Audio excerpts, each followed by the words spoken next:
So what's going on, guys? Today we have a special guest with us. It's Emilio Ponce. He was the fittest guy from Honduras in 2020, right, Emilio? Yeah. So tell us a little bit about how that happened, how you became the fittest guy from Honduras in 2020. So back in the day, I guess 2019, they started changing things a little bit. In 2020, they changed that every fittest male, female of each country would go and represent their country over at the CrossFit Games, which started a lot of controversy because a lot of us weren't fitter than a lot of people that weren't going, right? So like USA, Europe has a lot of guys that are top athletes that were, significantly a lot better than us, but they just weren't the fittest of that country. So in order for you to represent, you had to be the fittest for that country. Yeah, and in your country, you have to have your citizenship. So I ended up being the fittest in Honduras 2020, right? And then I ended up qualifying, and I was training already to compete for the games. I already had someone that I was just working one-on-one, hitting 4 or 5 hours a day at the gym that I used to work at. Just doing CrossFit workout. And then COVID happened, and I guess there was a transition where they said, we'll make sure we have it. And then they ended up just taking 5 athletes, so 5 females, 5 male. That was during the pandemic. And eventually 2021 came around, and then things changed back to how it was supposed to be. How it was supposed to be before. Did you try to qualify at that point? I did, but it's just so many big time athletes in the sport that it's just so hard, and you have to dedicate your life full time in order. Well, not really. There's a lot of top athletes that have been able to make it, but just life sometimes just change. It's different because of work, family, whatever it is that keeps you away. But now, what keeps you into CrossFit or into fitness in general? I think CrossFit itself, I've had tried many other sports. Like I try to go back to soccer. I've tried jiu-jitsu, many other sports. I think just the sport itself, how just so much of everything in it, and the community, everyone's so tight with each other, and you just make great friendships and everything. It's like a family. It's like a family-oriented type sport, right? Yeah, I felt that when I came to this gym. It's like this family-oriented environment around us, right? Correct. Obviously I want to beat you and you want to beat me, but at the end of the that's what it comes down to, is that we want to beat each other. Yeah. At the end of the workout, I'll hey man, good work, and you give me tips, I give you tips, and I think that's the beauty of the sport. That's one thing that I learned is like, if you don't know something, somebody will come along the way and be like, hey, correct your breathing, do this in a different way. Something that you can't find in any other regular gym. Correct. Like, I feel like some people will judge you, or they will make fun of you, or whatever it is. They will not make you feel like in less of a person. Yes, exactly. Yes. Which a lot of people are very scared to try CrossFit because you see the top athletes are able to do everything. Bunch of different crazy stuff. Yeah, but there's just people that have started from the beginning where they couldn't even walk on their hands. At the beginning, I never was able to walk on my hands. I remember whipping myself for days before I started getting double unders. So now a question to me is always that I wanted to ask is like, now I see you that you're coaching. Is it different from when you're coaching to when you're actually training for a competition? Yes, I have. You just have to have a different mentality, especially if you know the competition that you're going to be stepping into, like especially the openers, next week. So if I get together with a bunch of the guys that I know are they're going to beat me, they're going to, I'm just going to be very, very serious about it.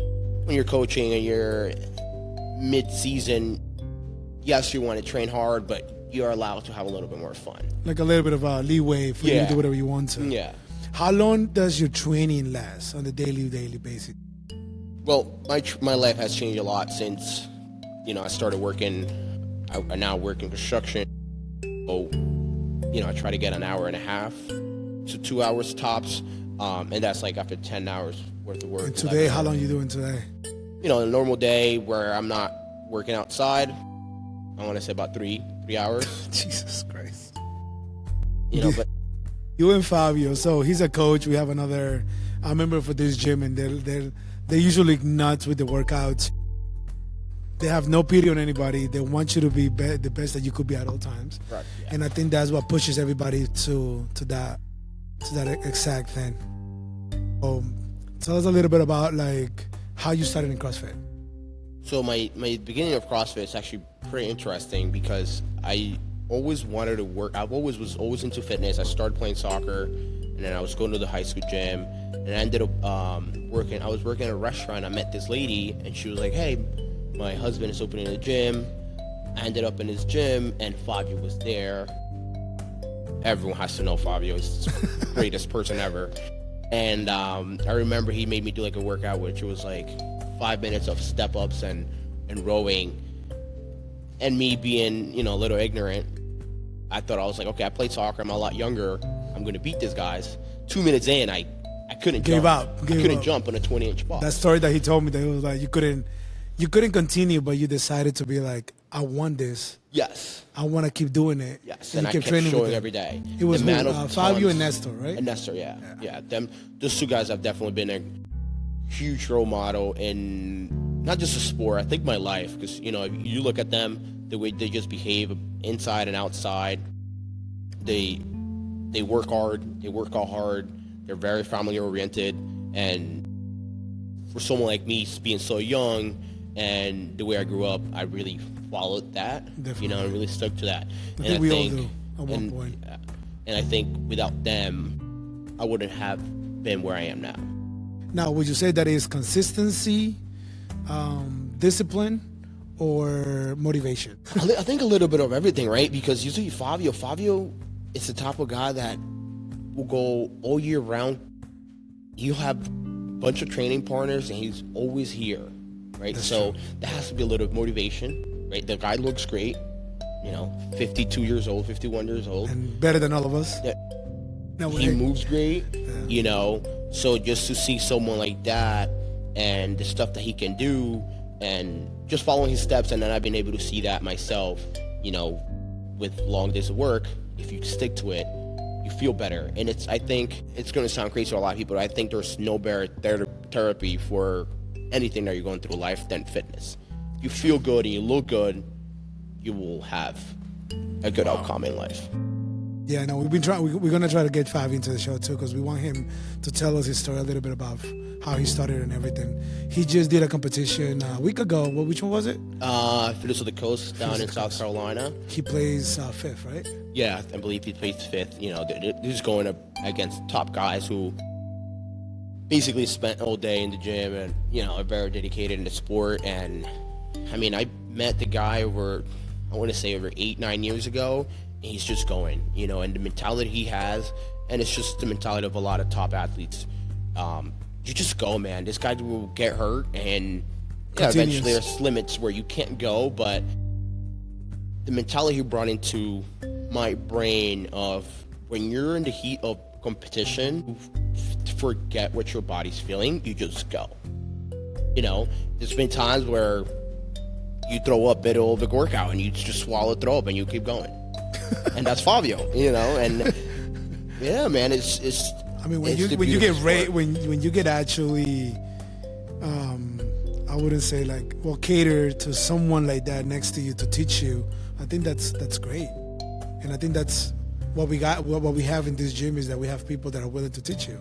Like you teach a lot too. Like even to me, you correct me on my technique, on my breathing, on my grabbing the bar correctly, everything. So it's like, yeah, and I think I've noticed that, and a lot of people who are in this sport will probably kind of relate in some way, especially if you're an athlete who's, I don't want to say superior than a lot of the people, but a little more.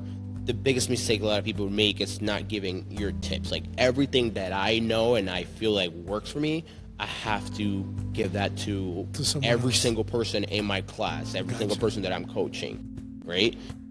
Control your breathing, focus on everything. There's just no tips that are being hidden, Definitely. I have to.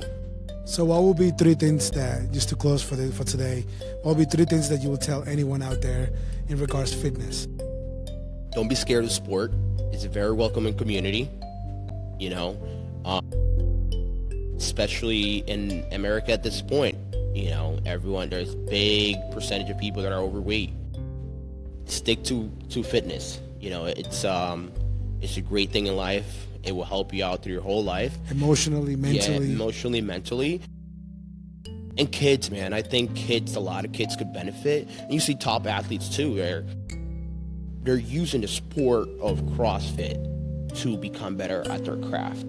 Definitely. Right? It's the one sport where you unite so many sports, and that just can make you so much better on every other sport that you do. And the weight of fitness goes into your life, right? Have you found a purpose in fitness into your life? Yes, I love to compete. I really, really love to compete. But I feel like there's no better purpose for me to coach, be in the gym each day, and feel like I've helped someone. There's, yes, it's fun to compete and get really good scores and, be good in the sport itself. But I definitely get a lot more joy in helping someone and make sure that they left my class or they left my training that day and they got something out of it and they feel accomplished. So gotcha. I think it's the best thing. We will have Emilio in a couple more shows for him to tell us a little bit more about his goals, what he plans to do next, and a little bit about his history before he came to the U.S. So I just wanted to say thank you for coming. Thank you for sharing with us. Appreciate it. And I appreciate it. Pleasure.